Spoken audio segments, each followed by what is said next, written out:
गंगा नदी तंत्र, इसका पूरा जो तंत्र है, तंत्र का मतलब आप लोग समझे थे कि जब भी हम बात करते हैं गंगा नदी तंत्र की, तो उसका मतलब होता है कि वो नदियाँ तो है ही और उसके अगल बगल की भी सहायक नदियाँ। क्लियर है? देखिए गंगा नदी तंत्र में पहले हमने मैप पढ़ा और मैप के बाद ये नदी कहाँ कहाँ से बह के जाती है और कितने प्रकार के प्रयाग बनाती है, ये हमने पूरा पढ़ा था। 5 प्रकार के प्रयाग बनाती है। अंतिम जो प्रयाग होता है वो कौन सा होता है? देव प्रयाग। और देव प्रयाग बनता है अलकनंदा और भागीरथी नदी को मिलाकर। और उसके बाद इस नदी की सहायक नदी और उसके बाद वितरिका, ये सब हमने पढ़ा था, है ना? ये सब हमने पढ़ा था। और ये नदी है, ये नदी कहाँ जाके गिरती है? बताइए, ये नदी कहाँ जाके गिरती है? बंगाल की खाड़ी में। चलिए, गंगा नदी तंत्र का ये दूसरा पार्ट है।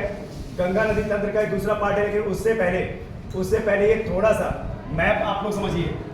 उससे पहले थोड़ा सा मैप आप समझिए। देखिए, गंगा नदी हमारी हिमनद की नदी है। हिमनद मतलब उत्तराखंड में जो ग्लेशियर है वहां से बनती है ये नदी और वहां से आती है। 12 नदी है और भारत की सबसे पवित्र नदी मानी जाती है और भारत की सबसे लंबी और सबसे ज्यादा जल ग्रहण क्षमता करने वाली नदी है। ठीक है? अब थोड़ा सा ना आप अपने माइंड में एक चीज और रखिएगा। एक चीज और क्या? जरा देखिए, यहाँ पर मैं देखिए, ये उत्तराखंड से नदी आई, कौन सी? गंगा नदी। किसकी बात कर रहे हैं हम? गंगा नदी। उत्तराखंड से नदी आई गंगा नदी और ये बिहार, झारखंड और फिर उसके बाद बंगाल के बाद कहां पर? बांग्लादेश में गई है। उसके बाद देखिए, इसको यहां पे क्या कहा गया? जरा बताइए, यहां पे क्या कहा गया? उत्तर प्रदेश में, भारत में गंगा। और जैसे ही ये पहुंची कहां पे? बांग्लादेश में, तो इसी गंगा नदी का नाम बन गया पद्मा। क्या बन गया? पद्मा। और देखिए, ये जो यहाँ पर क्या है भाई, जरा देखिए, ये यहाँ पर बंगाल में इसी नदी को क्या बोलते हैं? भागीरथी। क्या बोलते हैं? भागीरथी। अब जरा देखिए, यहाँ पे क्या था भाई? मानसरोवर था ना। यहाँ पे मानसरोवर झील के चेमा युंगडुंग ग्लेशियर से जो नदी निकलती है तिब्बत में, और वही नदी ध्यान दीजिएगा, ये जो नदी है तिब्बत से निकलती है और अरुणाचल प्रदेश में दिहांग दर्रे से, फिर अरुणाचल प्रदेश में असम में मैदानी क्षेत्र में प्रवाहित होती है और सादिया से लेकर धुबरी तक असम में बहती है। उसके बाद बांग्लादेश में आ जाती है और बांग्लादेश में किससे मिल जाती है? गंगा नदी से। ये कौन सी नदी है भाई? ब्रह्मपुत्र नदी। गंगा नदी से मिल गई। और जब ये बांग्लादेश में एंट्री किया, बांग्लादेश में, तो इसका नाम क्या हो गया? जमुना। बांग्लादेश में ब्रह्मपुत्र को जमुना के नाम से जाना जाता है। किस नाम से? जमुना के नाम से, ध्यान देना।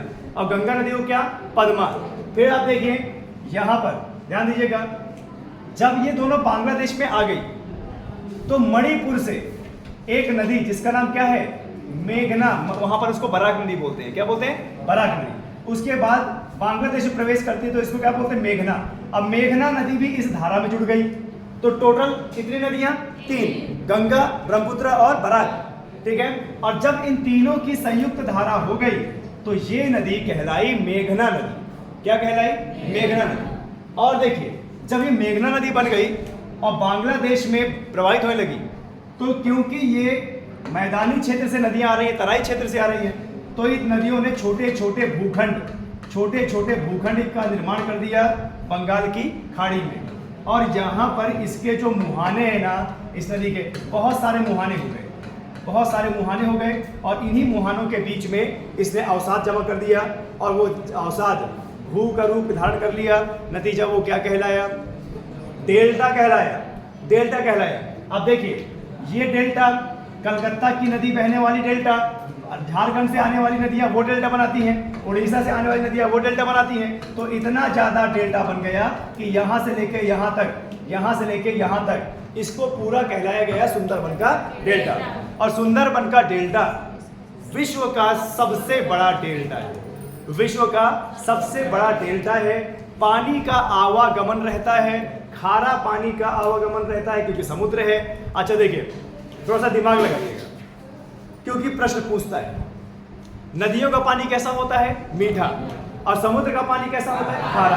तो जहां पर नदियों का पानी समुद्र से मिल रहा होगा ठीक है, तो वहां पर बस नींबू निचोड़ने की जरूरत है, बस नींबू पानी बन जाएगा, ना ज्यादा खारा ना ज्यादा खट्टा।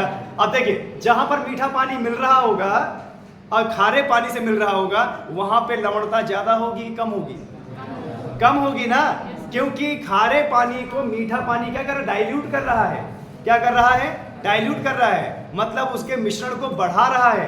मीठा पानी, अरे यार ये बताइए, नमकीन पानी मीठा पानी मिला दोगे तो नमकीन जो है वो जो नमक है वो बढ़ेगा कम होगा? कम होगा ना।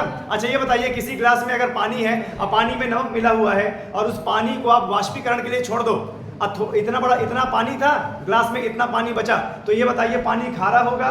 ये पानी कम खारा होगा ज्यादा खारा होगा? ज्यादा खारा होगा, क्योंकि नमक का वाष्पीकरण नहीं होता, पानी उड़ा है ना बस। ये बताइए जितने भी हमारे जहां पर नमक पाया जाता है वहां पे ऐसे तो किया जाता है, समुद्र का पानी इकट्ठा किया जाता है, कैरी बना दी जाती है और उसको वाष्पीकरण के लिए छोड़ दिया जाता है, तो पानी उड़ गया तो बचा गया नमक। यानी वाष्पीकरण में नमक की मात्रा नहीं घटेगी, पानी की मात्रा घटेगी, तो नमकीन पानी होगा। लेकिन डेल्टा के पास कैसा होगा?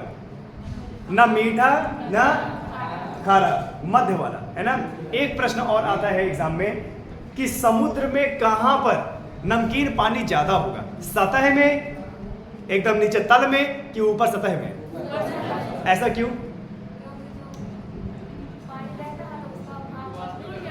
भाप बनके, मैंने क्या बोला, पानी सबसे ज्यादा खारा कहां होगा? भूतल में कि ऊपर सतह में? समुद्र का पानी सबसे ज्यादा खारा कहां पे होगा? समुद्र तल में कि समुद्र की ऊपरी सतह में? सतह वाले कितने हैं जरा बताइए, हाथ खड़े कीजिए, कि ऊपरी सतह में खारा ज्यादा होगा। और जमीन धरती के वो समुद्र के तल में कितने लोग हैं कि जो बोले तल में खारा होगा? आप बोले तल में खारा होगा। मैंने भी क्या बताया था कि वाष्पीकरण जहां पे ज्यादा होगा, पानी तो उड़ गया तो बचा क्या? नमक। अब जरा बताइए, समुद्र तो बहुत गहरा होता है कि नीचे गहराई तक तो सूर्य की किरणें नहीं पहुंचती है, नतीजा समुद्र के ऊपर का तापमान ज्यादा होता है, समुद्र के नीचे का तापमान कम होता है, और ऊपर का तापमान ज्यादा है समुद्र के, मतलब वाष्पीकरण ज्यादा होगा, तो वाष्पीकरण ज्यादा हो गया तो पानी उड़ गया तो बचा क्या? नमक। इसका मतलब समुद्र की ऊपरी सतह खारी होती है, समुद्र की ऊपरी सतह। क्लियर है? चलिए ये चीज आपको पता चला। सुंदरवन का डेल्टा विश्व का सबसे बड़ा डेल्टा है, लगातार पानी का आवागमन होता है, तो यहाँ की जो मिट्टी है, जो मृदा है, वो दलदली स्वरूप हो गई है, और दलदली स्वरूप हो गई है तो यहाँ पर दलदल वाले वन पाए जाते हैं, और दलदल वाले वन को बोलते हैं क्या? मैंग्रोव वन। क्या? मैंग्रोव वन। यानी हमारे कलकत्ता शहर में, कलकत्ता के आसपास यहाँ पर मैंग्रोव वन पाए जाते हैं। क्लियर है? और मैंग्रोव वन क्योंकि दलदलीय वन है तो यहाँ पर मार्श गैस यानी मीथेन गैस पाई जाती है। क्लियर है? हमारे बंगाल में जो डेल्टा है उसमें उत्तम क्वालिटी का सागवान पैदा होता है, मैंग्रोव वाला सागवान, सदाबहार हरे भरे वन यहाँ पाए जाते हैं। क्लियर है? आए समझ में? अब देखिए, अभी आप एक नोट बनाइए अपनी कॉपी में, जो मैं बनाने जा रहा हूँ वो एक नोट बनाइए, आपके लिए बहुत ज़्यादा इंपॉर्टेंट है। ठीक है? देखिए ऐसे बनाना, ये बनाया आपने, ये क्या है भाई? मानसरोवर, बार बार मानसरोवर, मानसरोवर से आगे लिख लो, ये क्या है भाई? बांग्लादेश है। ये क्या है? बांग्लादेश। अब जरा ध्यान से देखिएगा, ये बांग्लादेश है ना, एक तरफ से इसमें कौन सी नदी आई जरा बताइए? गंगा। एक तरफ से कौन सी नदी आई? गंगा। अब गंगा को यहाँ क्या बोला गया? पद्मा। क्या बोला गया भैया? पद्मा। और एक तरफ से कौन सी नदी आई? ब्रह्मपुत्र। एक तरफ से कौन सी नदी आई भाई? ब्रह्मपुत्र। और बांग्लादेश में आने के बाद ब्रह्मपुत्र को क्या बोला गया? जमुना बोला गया।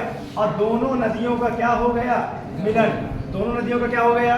मिलन। और मिलन के बाद इसकी भाई साहब संयुक्त धारा हो गई, और बांग्लादेश में ही मणिपुर से एक नदी आई जहां पे उसका नाम था बराक, लेकिन यहाँ पर उसका नाम क्या था बांग्लादेश में? मेघना। और ये नदी इससे मिल गई, और मिलने के बाद दोनों की संयुक्त धारा को क्या बोला गया भाई? मेघना। और इसके बाद इसके कई सारे मुहाने हो गए, यानी क्या बन गया? डेल्टा। ठीक है? इस तरीके से नोट्स बना लीजिए, और इस तरह के नोट्स बहुत ज़्यादा इंपॉर्टेंट है। ठीक है? तुरंत आपको पता चल जाएगा कि भाई क्या, कहाँ पर क्या, किसको क्या बोला जाता है। ठीक है? ध्यान दीजिएगा, इस तरह के नोट्स आप बनाएंगे कॉपी में तो तुरंत माइंड सेट होगा, याद आएगा, मैपिंग भी पता चलेगा। ठीक है? देश भी आपको दिखा दिया है। किसी भी छात्र को कोई दिक्कत? किसी भी छात्र को कोई दिक्कत? यहां तक समझ में आ गया सभी छात्रों को? अभी समझा रहे तो नहीं समझ में आया? तो फिर कैसे पूछे ये क्या है? कहाँ पे? ये मेघना है, जमुना के नीचे बांग्लादेश दिखा है, बराक, बराक ओबामा, बराक। ठीक है, आया समझ में आप सभी छात्रों को? कोई दिक्कत? देखिए तैयारी करने वाले छात्र भैया, नोट्स बनाने में कभी भी कतराइएगा नहीं। ठीक है, हम चित्रकूट के छात्र हैं, भारत के छात्र हैं, बुद्धि का विकास इतना ज़्यादा नहीं है। तो पहले सुनिए ध्यान से और उसके बाद नोट्स बनाइए। नोट्स बहुत अच्छे बनने चाहिए। आप फोटो ही खींच लीजिए तो आगे बढ़े।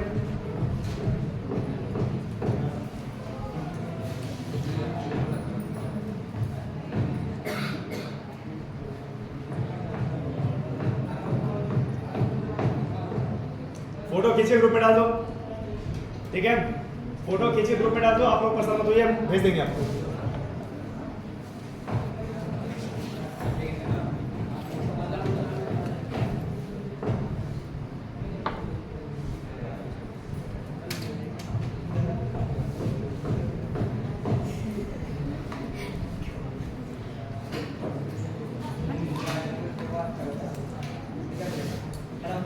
चलिए यहां से पढ़ते हैं, थोड़ा सा देख लेते हैं कि हमारी नदी में, हमारी गंगा नदी में और क्या क्या विशेषताएं हैं जो हमारे एग्जाम में आ सकता है और एग्जाम में हमसे पूछा जा सकता है। देखिए क्या बोला है, गंगा नदी की सबसे ज्यादा लंबाई कहाँ पे भैया?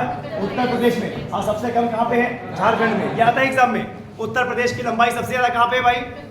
उत्तर प्रदेश में। और सबसे कम कहाँ पे है? झारखंड में। और हमारी गंगा नदी टोटल कितने राज्यों को कवर करती है बताइए? 5 राज्यों को। तो 5 राज्य में देखिए ये क्या किसको कवर करती है? यूपी के बाद क्या है भाई? बिहार। देखिए यूपी, बिहार का मतलब बिहार, और झारखंड मतलब झारखंड, और उसके बाद क्या है भाई? बंगाल। और बताइए क्या है जरा? उत्तराखंड, यूके। ये देखिए ये 5 राज्यों को कवर करती है।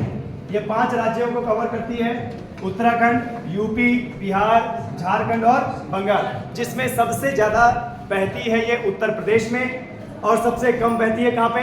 झारखंड में। और इसके बाद हमारी गंगा नदी टोटल 2 देश को कवर करती है। एक क्या? भारत से तो उद्गमित होती है, और दूसरा क्या? बांग्लादेश। अच्छा, ब्रह्मपुत्र नदी कितने देशों को कवर करती है? 3, तिब्बत, भारत और बांग्लादेश। ठीक है, और गंगा नदी कितने देश को? 2 देश को, भारत और क्या?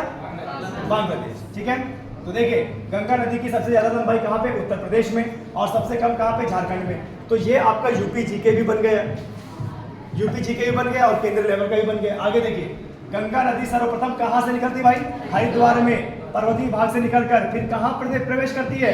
मैदानी क्षेत्र। ध्यान देना, उत्तराखंड से निकलती है नदी, और उत्तराखंड से जब ये नदी उत्तर प्रदेश में प्रवेश करेगी, उत्तर प्रदेश में, तब इसका मैदानी क्षेत्र शुरू हो जाएगा। यानी उत्तराखंड में पर्वतीय क्षेत्र और उत्तर प्रदेश में मैदानी क्षेत्र, और तब से लेके डेल्टा बनाने तक यह मैदानी क्षेत्र में ही चलेगी। क्लियर है? आए समझ में? उत्तर प्रदेश में इसे मैदानी क्षेत्र मिल जाता है, हरिद्वार में पर्वतीय क्षेत्र रहता है, उत्तर प्रदेश में मैदानी क्षेत्र रहता है। और मैदानी क्षेत्र में जब गंगा नदी आ जाती है तो गंगा नदी की जो गति होती है वो कम हो जाती है। क्यों? ढाल कम है। ढाल कहाँ पे ज्यादा होती है? पर्वतीय क्षेत्र। ठीक है, आगे देखिए, पश्चिम बंगाल में गंगा नदी की 2 वितरिकाओं में बढ़ जाती है। गंगा नदी हमारी 2 वितरिकाओं में। ठीक है, एक सीधे कलकत्ता जाती है और एक सीधे बांग्लादेश आती है। जो बांग्लादेश आती है उसे पद्मा कह दिया, और जो कलकत्ता आती है उसे हुगली कह दिया। क्या कह दिया? हुगली। देखिए जब गंगा नदी, ध्यान दीजिएगा, जब गंगा नदी बंगाल में प्रवेश करती है ना, तो ऐसे बहती है, एक धारा आगे चली जाती है और इसी से एक धारा ऐसे नीचे उतर आती है। तो ये जो नीचे धारा उतर आई है, इसी को क्या बोला गया? हुगली नदी। क्या बोला गया? हुगली नदी। हुगली नदी कुछ नहीं, केवल और केवल गंगा नदी की वितरिका है। क्लियर है? और बंगाल में वही गंगा नदी जो आगे चली जाती है, तो बंगाल में उसे क्या बोला जाता है? भागीरथी। ठीक है, ध्यान देना, भागीरथी। एग्जाम में आया भी है कई बार कि बंगाल में गंगा नदी को क्या कहते हैं? बंगाल में गंगा नदी को भागीरथी कहते हैं। क्या कहते हैं? भागीरथी। और उसकी वितरिका का नाम क्या है? हुगली। और इस हुगली नदी में ही हावड़ा हावड़ा ब्रिज बना हुआ है, अंग्रेजों का बनाया हुआ हावड़ा ब्रिज। और आपको बता दें ये हावड़ा ब्रिज कहाँ पे है? कलकत्ता में। यानी कलकत्ता किस शहर के किनारे? हुगली नदी के किनारे। आए समझ में? कोई दिक्कत?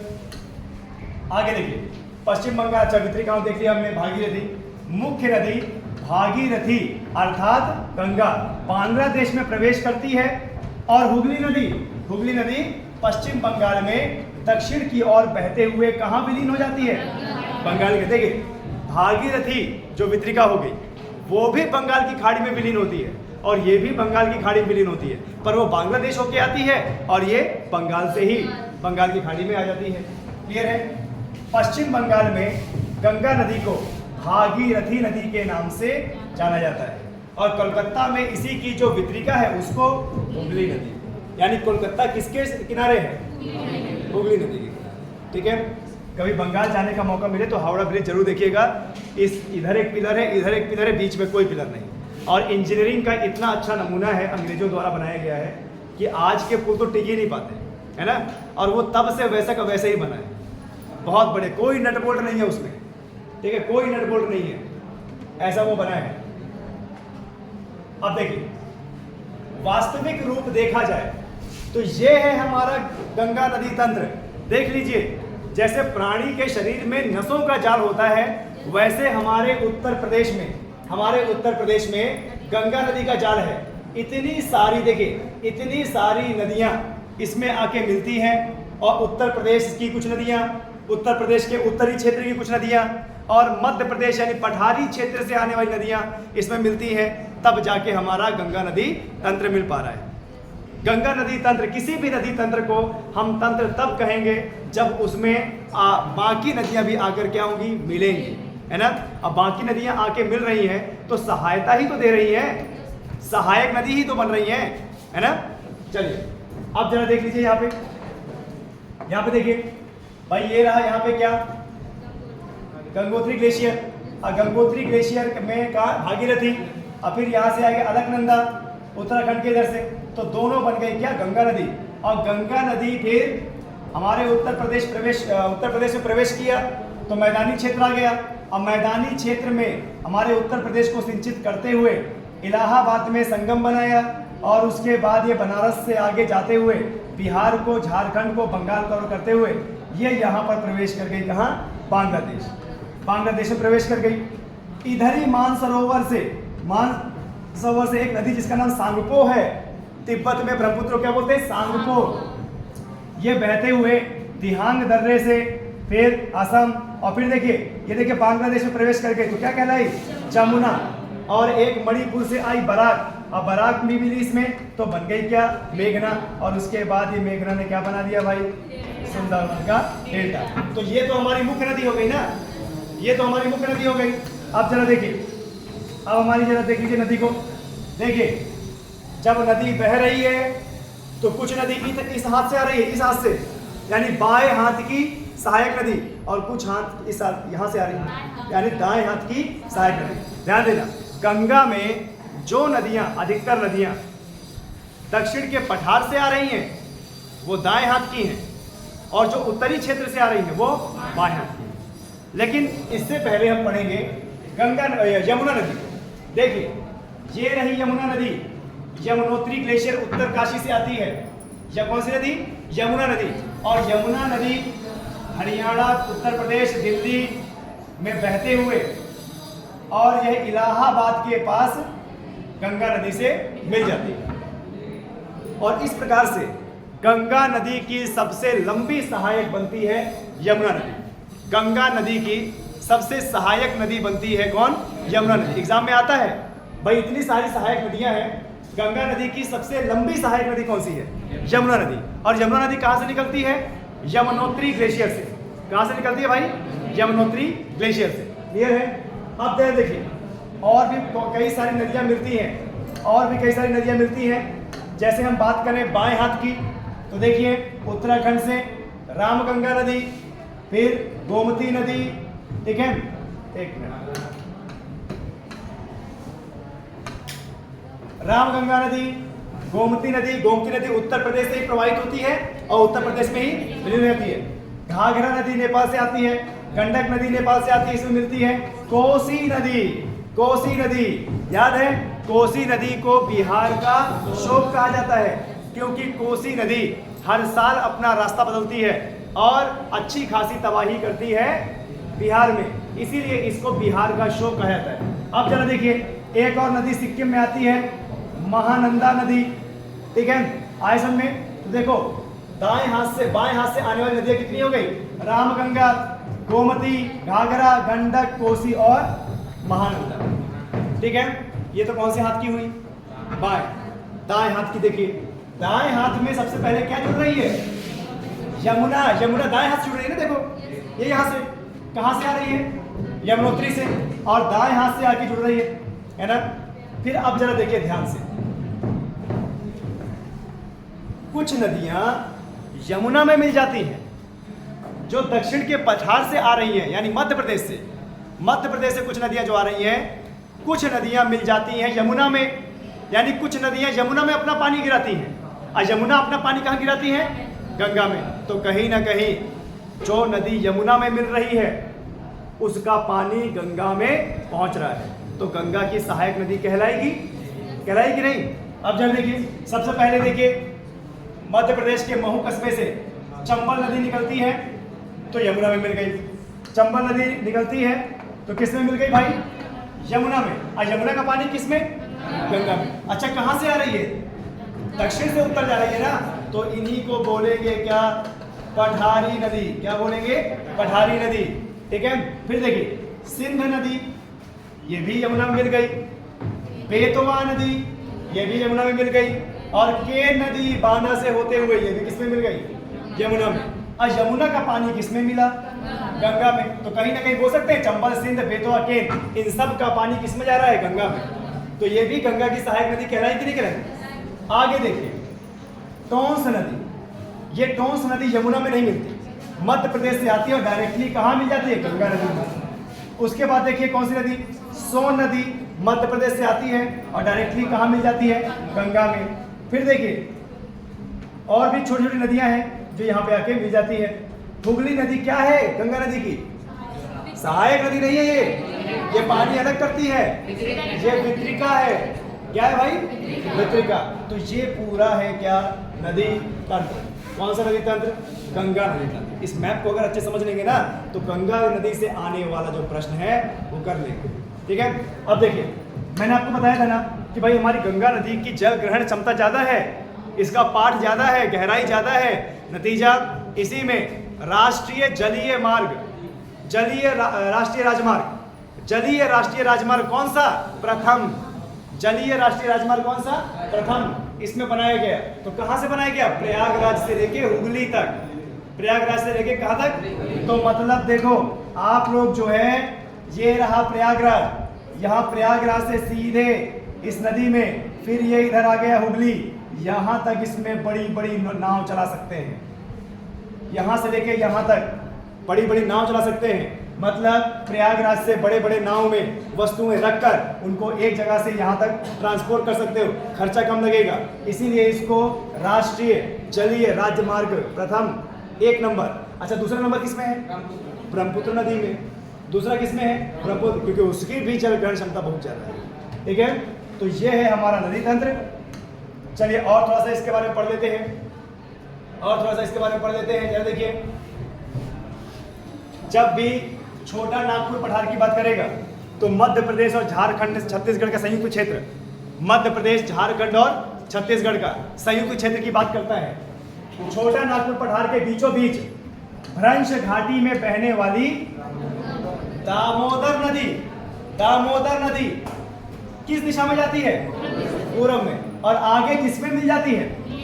हुगली नदी। देखिए भाई, ये जा रही थी गंगा, और गंगा की वितरिका क्या हो गई? हुगली। और छोटा नागपुर पठार झारखंड से एक नदी निकली जिसका नाम है दामोदर। क्या नदी है? दामोदर। ये नदी दामोदर नदी जाके किसमें मिल गई? हुगली में। तो अब बताइए, प्रश्न अगर आ जाए कि दामोदर नदी किसकी सहायक नदी है? गंगा की कि हुगली की?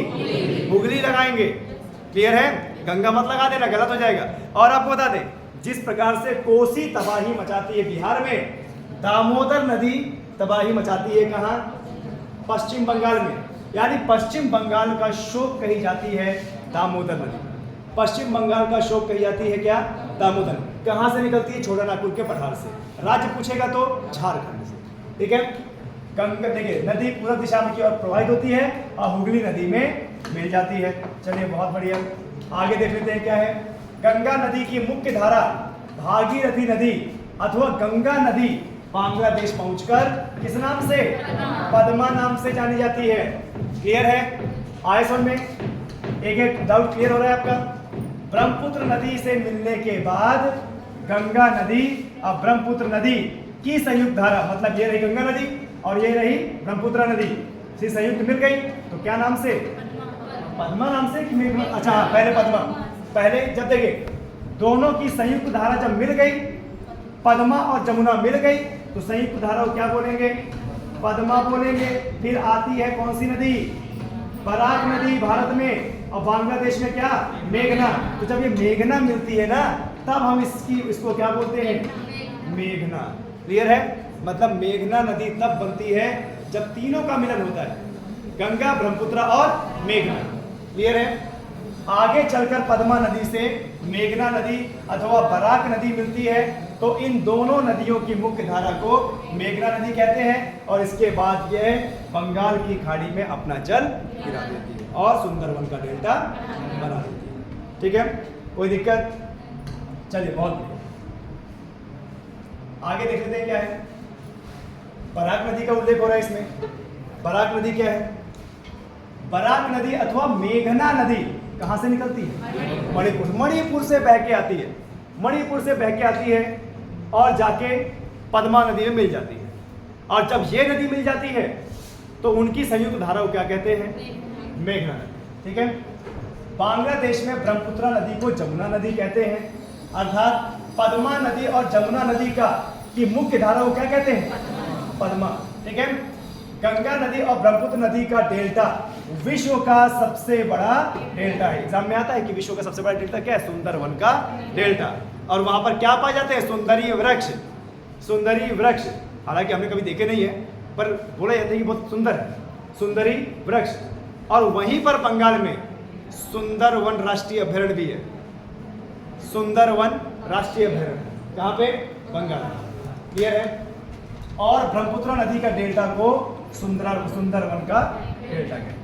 ठीक है, आगे देखिए। सुंदरवन के डेल्टा पर सुंदरी नामक वृक्ष पाए जाते हैं। ठीक है, और इनकी बहुलता ज्यादा है, बहुत ज्यादा पाए जाते हैं, इसीलिए नाम ही रख दिया क्या? सुंदरवन का डेल्टा। सुंदरवन डेल्टा का विस्तार हुगली नदी से कहां तक है? मेघना नदी तक। Very important point. कहां से? हुगली नदी से लेकर कहां तक? मेघना नदी तक। क्लियर है? यहां तक आप लोगों को गंगा नदी के बारे में पता चला। यहां पर कोई दिक्कत नहीं, अगर कोई दिक्कत है पूछ सकते। आगे देखिए, ये गंगा नदी आपने पढ़ लिया था। ओके, अब थोड़ा सा जब भी हम वन की बात करते हैं, जंगलों की बात करते हैं तो भी प्रश्न यहां से बनते हैं। मैंने क्या बताया था कि जहां पर पानी का आवागमन ज्यादा होगा, डेली पानी आएगा, तो वहां की जो मिट्टी है वो स्थिर नहीं रहेगी, नतीजा दलदली हो जाएगी।